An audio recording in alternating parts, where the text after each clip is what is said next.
you can't really change someone's perception on the value of these things. Maybe that's not a popular opinion, but I think people have a view on this kind of thing. And I don't really think it's about buy-in. It's more about having those leaders that do believe in it, really leveraging their voice. So making sure that they're on side, they understand the value that they can communicate to their peers at the leadership table, that they have the messaging, that they understand the process and can help support it. Welcome to Voice Activated, the podcast dedicated to unlocking the power of employee feedback. I'm Sean Fitzpatrick, founder of TalentMap and your host. In each episode, we'll dive into real-world examples and best practices, as well as some lessons learned from employee surveys, pulse checks, focus groups, 360s, and more. If people are at the heart of your business, you're in the right place. Expect open conversations, practical advice, inspiring stories from companies that are getting it right, and some reflections from those who've hit a few bumps along the way. Tune in, listen up, and let's activate the voice of your employees. In municipalities and local government, change is often viewed as something handed down from the top. But in my work with municipalities, I've seen at times a different approach where culture change doesn't always come from a mandate from above. It can come from within, by someone who may not be in the boardroom every day. Today's guest reminds us that leadership can come from anywhere in an organization, particularly when it's grounded in trust, listening, and aligning action with the direction of the organization. Marta Taylor is a manager of strategic initiatives for the City of Port Moody, where she leads everything from corporate planning to diversity, equity, inclusion, Indigenous relations, and accessibility. Her work really lives at the crossroads of culture, systems, and community, where she's built a reputation for turning employee voice into real operational shifts. In this episode, we talk about how the City of Port Moody approaches employee feedback and change, and what it takes to keep employee listening open and honest, and not just a check-the-box type exercise. If you're leading or involved in driving culture change inside today's municipalities, or any complex organization for that matter, this one's for you. Marta, welcome to Voice Activated. Thank you so much for having me. I'm going to jump right in, and as we go through this, we'll probably get a bit of a sense of who you are and how you approach some of this work. But just tell me a little bit about your current role at the city and previous roles maybe, and how you got sort of involved in the employee survey and how it fits into the responsibilities you've had. So I've been with the city for about the last 7 years, and my role has evolved from being a corporate planning advisor to a manager of corporate planning to now manager of strategic initiatives. But the entire time, really, I've been supporting the executive and leading strategy and corporate planning at the City of Port Moody, which means I often act as a connector between big picture goals and on the ground realities. So as you mentioned, my portfolio has included a very wide range of topics, and usually they're the ones that are kind of cross-organizational in nature. It's interesting. You don't often see this role, or I haven't seen it as much in municipalities, or maybe there are there, but I just haven't seen them involved as much in the survey side. So I think that's interesting. Yeah, it's been a really great opportunity for me to be able to be involved in this because it is a big interest area of mine. And I do think that it's often nested within human resources. And I have been working very closely with that department, but it's been really great to have that leadership opportunity in this area. It's an interest of yours. What sort of drew you towards employee feedback, employee engagement, or sort of in that area? What tweaked that interest? I really want to hear people's true thoughts and opinions. I don't like to sugarcoat things myself. And I think that sometimes we get caught in the perception of how things are going. And unless we really hear from staff at all levels of the organization to ground truth that, then we don't really know. And I really feel passionate about having a workplace and a workforce that's caring, leaned in, thriving. And I think that hearing from our staff is one of the best tools we have in order to achieve that. Yeah, it can be a very powerful tool, especially if it's done right. It could be a real powerful tool. Going back even before you're at the city, I noticed in one of your profiles, you were, I think it was legal aid you worked at, and you were involved with lawyer engagement, which I don't know if that's around the same sort of thing, which is historically lawyers are probably one of the challenging groups to them and doctors. They seem to be in the same bucket around understanding sort of what drives and motivates them. So you've been involved with this for even previous to joining the city in terms of understanding. Yeah, and I think it is something that goes across my time in my career is just trying to really understand what's happening on the ground for people. And, instead of constantly running into the same issues, let's figure out what's at the root of it. And then by hearing voices from whoever our clients are, whether it's our staff or lawyers or whoever we're working with, our stakeholders, being able to create structural change from what we hear on the ground. I guess I'm wondering, because you've been doing this for a while then, here and then even at previous organizations, has your view of surveys evolved at all since you maybe started doing that, what you did and how they've changed? Have the thinking around how you approach them or think about them changed or evolved? Honestly, not really. Like I've always had that employee voice or stakeholder voice as being really central to shaping structural change in the workplace. So I've always just really cared about that and wanting to see that materialize through surveys and then the action that follows. Yeah, the follow-up part. So being involved with surveys, there's often the planning component and, getting things up and organized and stuff like that.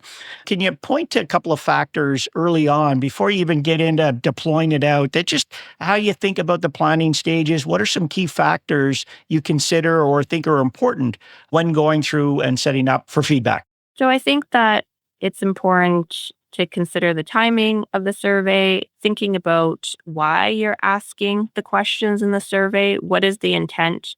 That goes for a survey for any reason, whether that's a public survey or for your own staff. Because if you don't know what you're going to be doing with that information, then really you might be wasting everyone's time. So you have to be really clear on the why. And then I think just for the planning piece, thinking through all the different steps to get you from pre, during, and post survey are really important so that it could be well coordinated and have all the right people involved at the right time. Can you share a specific example when you've done planning really well, or maybe not so well, where it made a difference? Something, okay, we did this and boy, it really paid off in spades down the road, or boy, we missed this and we should have thought about this earlier on because it sort of come back to haunt us a little bit. Is there any specific examples you can think of or tools or techniques that you've used? Well, I think for when things have gone sideways, I'm sure a lot of organizations dealt with this, but with COVID, that really took us off the track. We had done the survey in 2019 and we're ready to launch into our focus groups and start doing the follow up action. But then COVID happened and we didn't get back to it till 2022, which is a really long time, obviously, but there were just so many other competing demands at that time. And, by the time we had the focus groups and determined the actions, there'd been so much lag. And I think that's hard for staff to feel like, they provide their input and then they don't see action. And then the other challenge with that is our next survey we did just recently at the end of 2024. And so between 2019 and 2024, it's really hard to assess what were the changes from, like, was it from our actions or, there's so many other variables that have changed over that time that it loses its power in terms of measuring the organization's actions. Some of the challenges with full surveys, when you survey a sort of a big survey with everybody in the organization, there could be quite a time lag. A year's even a long time. 2 years is a long time. With COVID, it really stretched out a lot of organizations. So you lose that. Is that change? We've improved, but is that because of we've done something, or that's just because circumstances in the environment or culture or the staff has changed. So there's so many variables that the longer the timeline goes out, the less confident you are with, yes, we've had an impact, or no, this is outside of our control. It just happened type of thing. Have you thought about or have experienced, using pulse surveys or quick follow-up? Because we're seeing more and more of that, not just in municipalities, but in all organizations where they'll do still full surveys, but then they'll do quick pulses or follow-up pulses in short, just to get a quick sense of, okay, how's this going? What's working? It might be every 6 months. It could be every 12 months. What have you seen around that or have explored any of that? Yeah, I'm really interested in that idea. We haven't done that at the City of Port Moody, but I've certainly heard about it and, have considered how that might be implemented. One thing that we have been doing is at our all staff meetings, we have the opportunity for staff to either ask questions or provide feedback in an anonymous way. And those are addressed by the city manager in the meeting. And we've been pretty transparent about, what those questions are, even if they're really hard questions, because that's one way we're trying to still get that more live feedback between surveys. I like that. How does it work? Do they implement it through setting questions in advance, or do you have some way that they do it in real time, or what's the process look like? Yeah, so we have staff go to an online form where they can submit their question or comment in an anonymous way. And then those are all collected. There's a deadline for when to submit those. And then they're reviewed so that, we can have a prepared answer, get the information we might need from other leaders on the topic, and to be able to bring that information back to the all staff meeting. That's great to supplement sort of a full survey is just to get that ongoing because it really is a dialogue, right? A survey's just one step in the process. You're collecting data, but then part of it is back and forth, collecting it, giving feedback, asking again, giving feedback, and just using it as a catalyst for discussion with staff to really open up and try to understand what their voice is and how to improve the organization. So I like that. That's a good idea. When you're thinking about sort of surveys and whether it's pulse or full, how do you get that buy-in from the leadership, the chief executive officer, in cities it'd be the chief administrative officer typically, or city manager, depending on the structure. How do you ensure there's alignment and buy-in? Because I know my experience with executives, there's all different views around the survey world. Like some, oh, that's fluff. Some of it, oh, we like it. It's really helpful. And there's quite a range of perceptions on how these things are used. They're not all like you, Marta, in that, yeah, they really see the deep value in this. So I guess, how do you go about doing that, or how have you done that? Yeah, I guess my thought is you can't really change someone's perception on the value of these things. Maybe that's not a popular opinion, but I think people have a view on this kind of thing. And I don't really think it's about buy-in. It's more about having those leaders that do believe in it, really leveraging their voice. So making sure that they're on side, they understand the value that they can communicate to their peers at the leadership table, that they have the messaging, that they understand the process and can help support it. And we've been very lucky because at the City of Port Moody, I would say our leaders generally are very bought into this process and the value of hearing from our staff and are always keen to see the results. So fortunately, we haven't had, deal with the challenge of leaders that are not very leaned into this. I like your focus, though, is make sure we focus in on, the champions, the one that do behaviorally or explicitly show that, hey, this is something interesting to them and to really leverage them as opposed to sort of, trying to win over the naysayers that might exist in the group and stuff like that. So thinking about questionnaire design, how do you think about questionnaire design? How do you think about the types of questions to ask? I know a lot of, companies like us, and I know we provide sort of a starting point around sets of questions and based on research and based on academic work that's, okay, these align with sort of the factors that drive engagement, but often there's other factors that are specific to an organization. Maybe you're going through a change, or maybe you've implemented a new leader with a new set of values that they're trying to instill. How do you go about thinking about which questions to ask, and also probably which ones not to ask. Because whenever a survey comes to the front, you often get a lot of people in the organ coming out of the woodwork. Oh, we want to ask some of these questions and we want to ask some of those questions. So how do you balance, figuring out what to ask, but also how to balance, how to keep the survey focused? Yeah, I think that we have really valued the questions that TalentMap provides for the benchmarking. And so we do err on the side of using those questions because, it's just so valuable to be able to see how your responses stack up to other public sector organizations. And where we have added questions or changed the wording, for the wording where it just doesn't feel right in terms of our own organizational culture, maybe the question is just worded in a way that we don't think will land for staff. And so we did tweak a few questions for that purpose. And then we did also add some questions around organizational change because we have been going through quite a few changes and a lot of new strategies and plans for the public and internally. And we wanted to see how staff were feeling about how we plan for that change and how we communicate that change. So those were ones we added. I would say that I think we included too many questions this time around. There was some feedback around the length of the survey.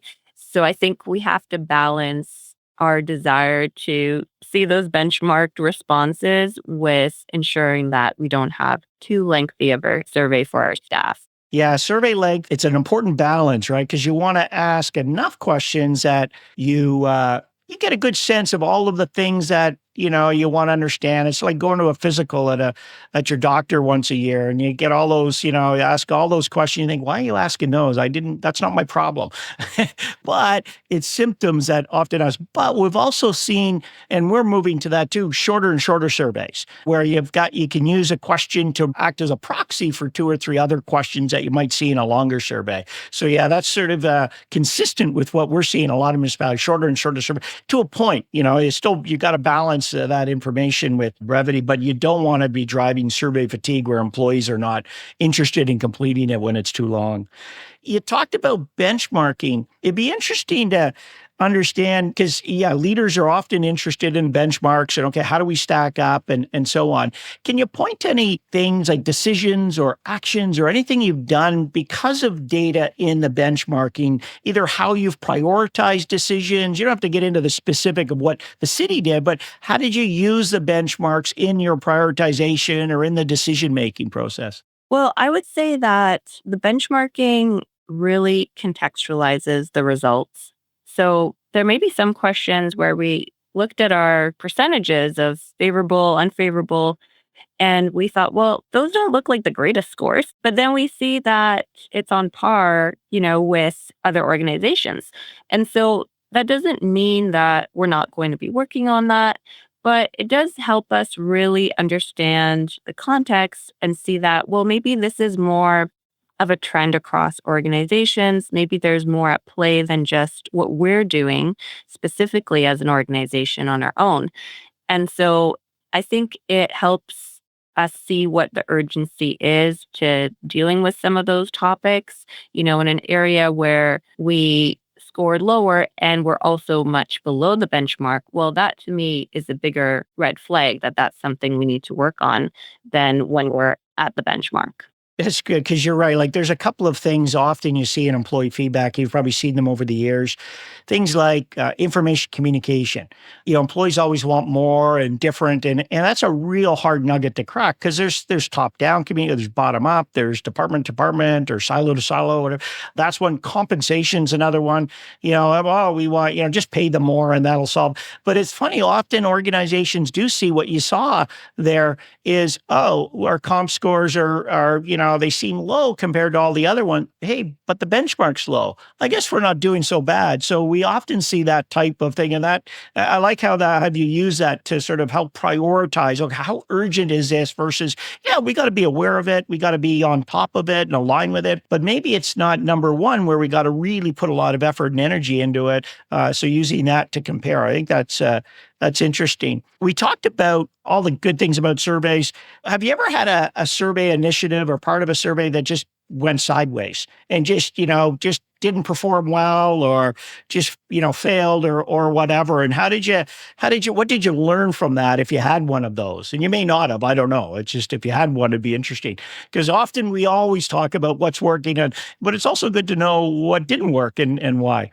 I haven't had a survey that's gone totally sideways, but I'm always learning with each iteration what went well, what didn't go so well. So, I would say for this last survey that we had, one thing that I realized could have helped is if we'd pre planned some of our communications and actions, before the survey results got shared, because especially when you're managing a diverse portfolio, and there's always emerging new demands, it's really easy for things to kind of fall to the side. And because I know how important it is to quickly follow up on those survey results and show staff that we are acting on it, I think that's one thing that, I really learned this time around was to just be better organized ahead of those survey results first going out so that we're all queued up with all the communication and next steps, not just in theory, but in really practical ways.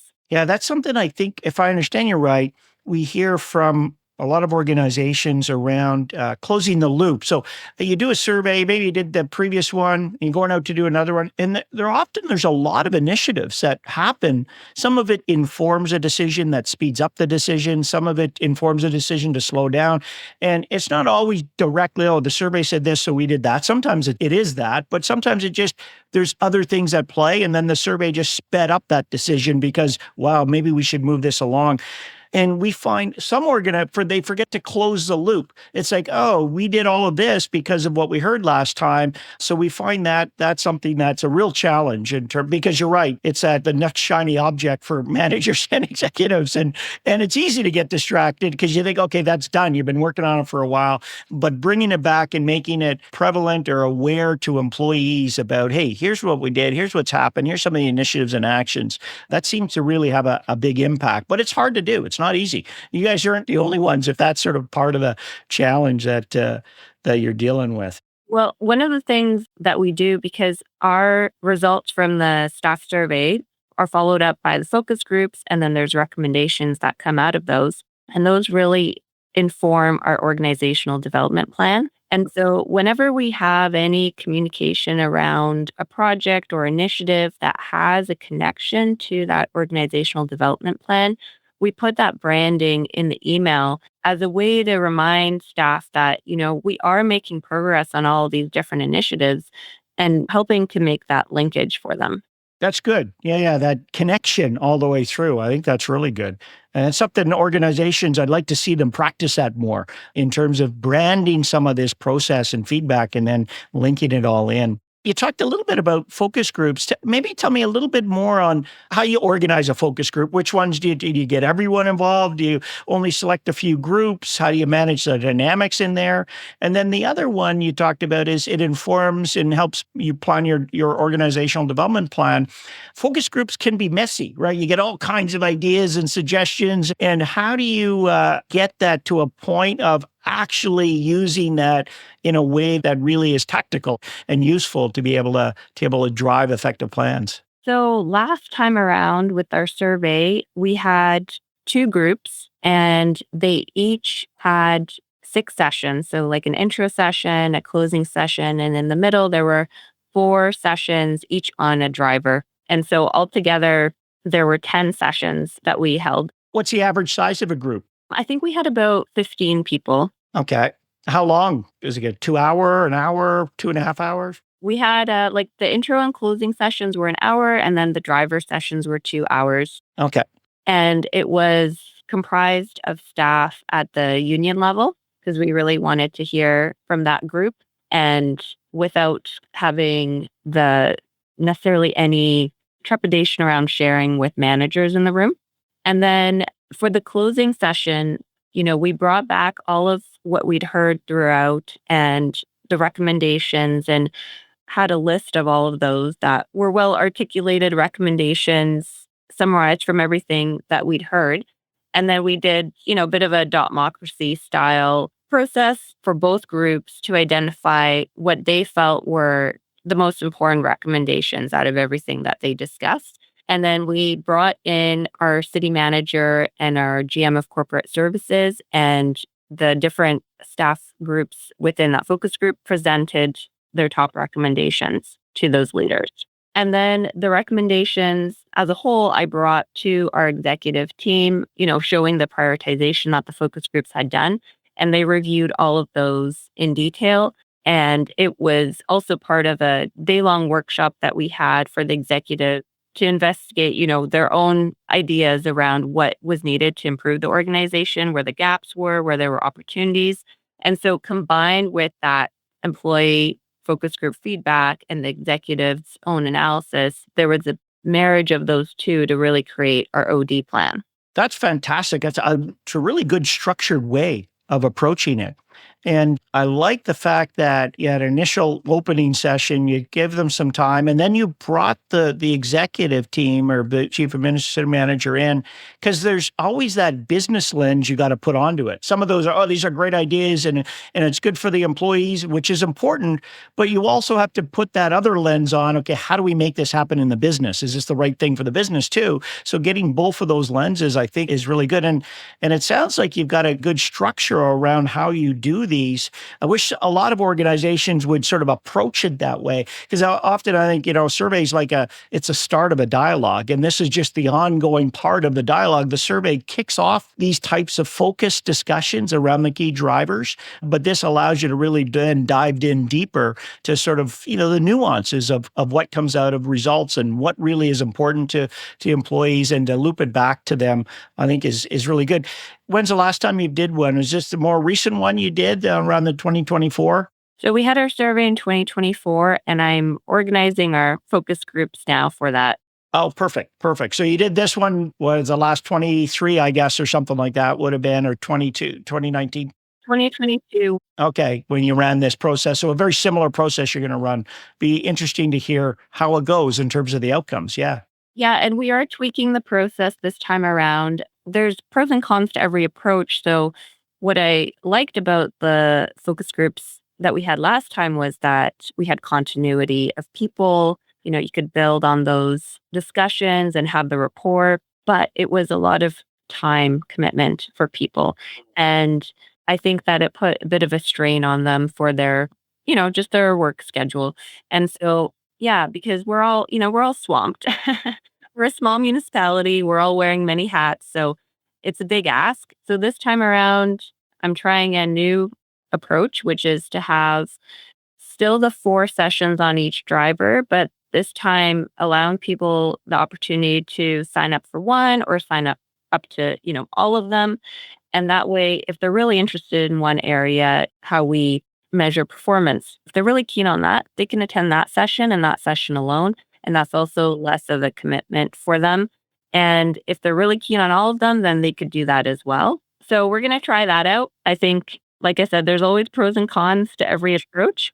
Yeah, it's getting that balance. You're right. And where we've seen too some successes with organizations which is what sounds like some of the things you're doing, is how do you create this as part of an enrichment? It's part of what they got to do anyway. So part of the initiatives that are ongoing, as opposed to creating new, especially for managers, creating new initiatives, it's hard because they're busy. And if you get them, a team lead or, middle managers, a lot of pressure on them to get things done and have a team that they got to report to. And if they're just looking at the survey, is this another thing I got to add to it? But if you can blend it into what they're already doing, it helps them. Yeah. And I think one thing that will be nice this time around is we have the OD plan developed. So part of our OD plan is having a vision mission statement. We have values. We have our 3 pillars. And so the actions within those we're going to be looking at. But the foundation is there for that OD plan, which was the first time we had developed one for their organization. So that was in 2022. And we had a 3-year plan in terms of the actions. So some actions, of course, will roll over, and then there will be new ones. And so we'll go through that same process where we take that feedback from staff, do a review with the executives, and then be able to update that OD plan. So back in 22, that was the first time you're creating a new, so that was a big sort of ask to get all that. Now you've got at least some structure around what that looks like. And you're refining it. What are some of the initiatives that came out of it? Some of the things you've tagged and some of the things that got into the OD plan the last time and how they've been implemented. Maybe just pick one or two that you'd highlight as, here's one that came out of feedback and here's how it went in. And then here's some of the things that we've done and what you've seen as a result. So one of the things that we heard through the survey and the focus groups was around communication, which you mentioned earlier. And so we really heard that staff wanted to hear more about what decisions were being made at the council level and the executive level and some of the why around them. And so one of the initiatives we have in the OD plan is to develop an internal communication strategy. So really around seeing how people want to communicate, what form they want to use, how often, all of those questions. And so we did have a survey that went out to staff to assess all of that and to see, what tools do we need to improve, for example, our intranet. What information are staff not getting right now that they need? So we're developing that strategy. But in the meantime, we also made a pretty simple change, but has had a huge impact, which is that the city manager's office sends out an email after every council meeting to let all staff know what the decisions were. And within that email, there's also some organizational updates, things coming up, some major projects in the city that, they might hear about. And, in this last survey, we saw a huge jump in the positive response around internal communication, which we can't say exactly why that was, but I do feel like even just those weekly emails are really being seen very favorably. And that came out of that survey. So we had both the quick action and we're also working on a bigger strategy as part of our OD plan to improve communications generally in the city. Yeah, it's funny how sometimes, and I think just one small change can really does at times can have a pretty significant impact. Because I suspect when that email, not everyone probably reads it, but everyone talks about it, right? Someone says, "Oh, they brought this up," and so even though I may not have read it, maybe my coworker tells me about it, and that's another way I get informed of what's going on. So simple things like that can really have a positive impact, and hopefully they, not taking a huge amount of time off the, city manager's desk type of thing. So no, I like that. That's good. It's a good tangible thing that you see as an outcome. That's fantastic. I guess just sort of thinking about lessons learned a little bit and sort of other municipalities, given some of the experiences you've had, if other municipalities are looking to start or improve their surveys, do you have any practical tips that you'd give them in terms of specific resources or tools or processes or things to think about? Is there anything that comes to mind when you think about that? So I think having good conversations with your leadership team from the outset is really important to, again, with that buy-in to ensure that for those that are leaned in, they understand why the survey is happening. They can communicate what they want to get out of it. We did engage a subset of our executive group in reviewing the survey questions to make sure that, they were getting what they wanted out of it. And so I think that early leadership discussions are really important. And then I think thinking through the timing of the survey, one thing that was, again, a lesson learned for us was we needed a little more coordination on our internal survey front, because at the time that we had our staff survey, we also had a survey for staff around a digital strategy. And we also had a survey for staff around that internal communication strategy. So I think that we suffered from a little bit of survey fatigue. So I think planning out the timing is important. And then obviously the survey structure, the questions, thinking through the why you're asking those questions, what you hope to get out of it, and being really clear on what your action plan is for when the survey concludes.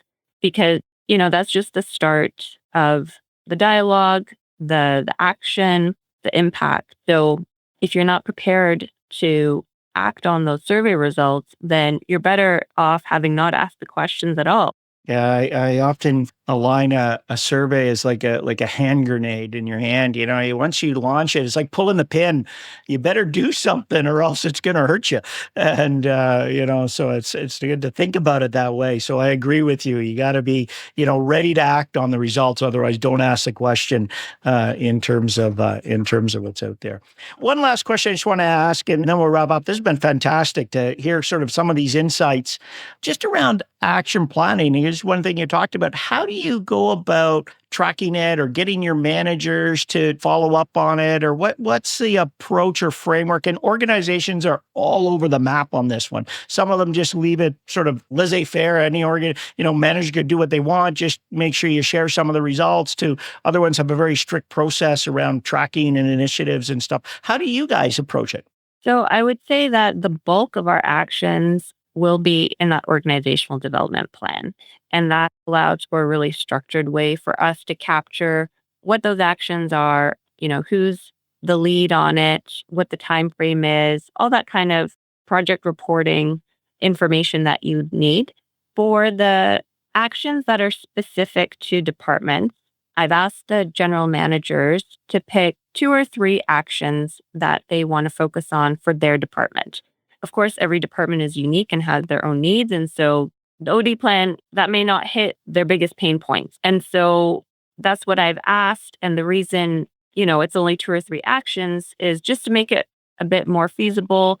I didn't want to have a whole departmental kind of OD plan style document for them because, it just has to be realistic in terms of what they can manage to. So I'm trying to focus the effort on the OD plan, which is what I can manage and what I can follow up on, ensure the actions are being tracked and that we are communicating to staff about that.